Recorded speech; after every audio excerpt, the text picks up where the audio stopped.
Hey, this is Dan Nichols here with my friend Jim Hoke, Hypnotist Jim Hoke, and we just did a video kind of explaining the nature of phobias and how they occur and whatnot.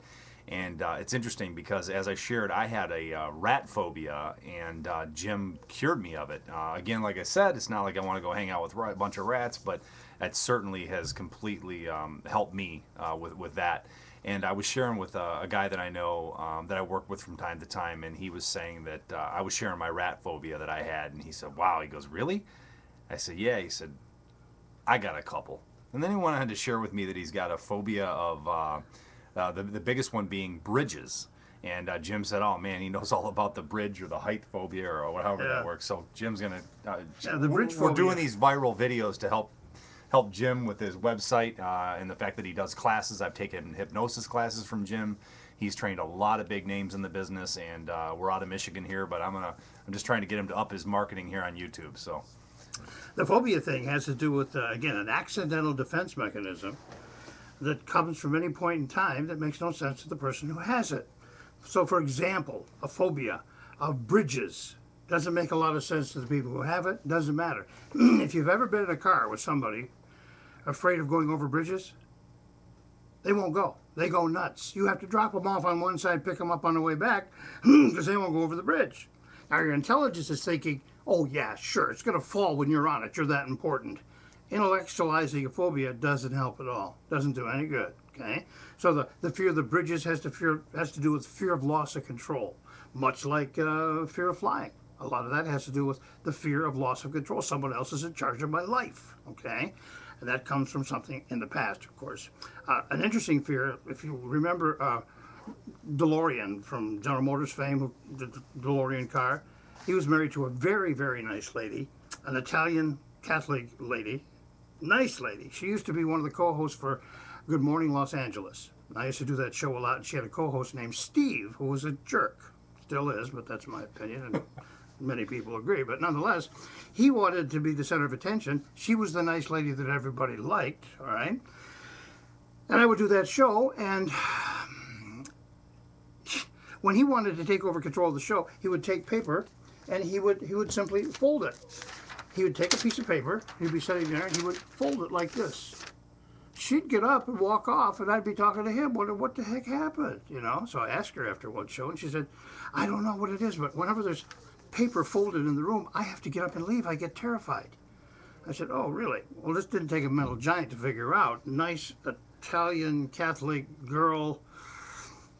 If you went to Catholic school, you can figure it out yourself, all right? So I said, okay, I can help you with that if you want me to. So, oh, yeah. wait, what does Catholic have to do with the paper? Catholic school have to do with nuns teaching you and then getting upset and having rulers and things on their hands? Oh, so you're making an association with school? Exactly, without Okay. even asking her. All right, got it. Because I've seen enough people, okay, to Yeah. know that. So we go through and I do age regression, take her back to 5 years old, and she's in class, and the kids next to her are talking, causing a problem. The nuns come over and they blame her. She hadn't done anything. So they fold the paper and they smack her, whatever, on the back of the head or wherever. Enough for a 5-year-old to get terrified. She's number one, she's in trouble, she's bad, she's in trouble with God, and she's getting hit by the nuns with folded paper, all right? That's Wow. called an initial sensitizing event. So, from that point on, when anybody folds paper, she responds defensively and gets out of the way, leaves out of the room. So this guy, Steve, in order to be important and popular, he knew that, but nobody else quite understood it. So I took her back, we straightened it out. Long story made short, I said, if you, the woman you are now, she had 3 kids and was a great lady. I liked her a lot, okay?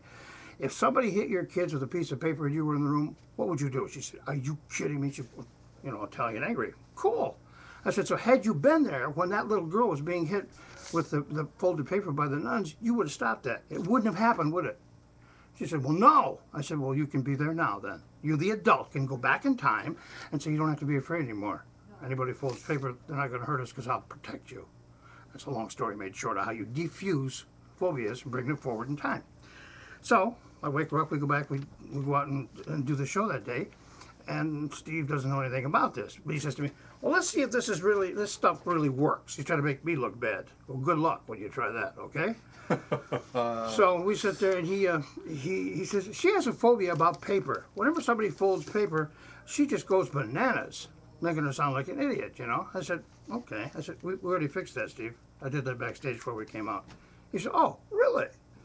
He says, let's see if this stuff really works. So he takes a piece of paper and folds it. Is this live on TV? Oh, yeah. Okay. Which is great for me. Right. I have no problem with that. So he folds the paper and she just looks at him. He says, well? She said, well, what? And he folds it again. Nothing happens. He says, wow, this is amazing, because, folks, you don't know how terrified she used to get when so-and-so, and he was the one doing it. I mean, what kind of jerk is that? So anyway, that worked out just fine. He looked bad, she got better, and didn't have to leave the set, and people knew. And you probably got a whole bunch more clients that saw the talk show. Hopefully. I used to do a lot of seminars in Los Angeles, and I also did prenatal conditioning for her next child, so she was such a great subject, so she didn't have any pain or discomfort at all in the delivery. So the phobia led to something even better for her, and like I say, she deserved it. She was a nice lady. Hey, so we're going to keep adding new videos to this to Jim's channel here on YouTube, and you can check out his website for booking or to take classes or whatever at jameshoke.com.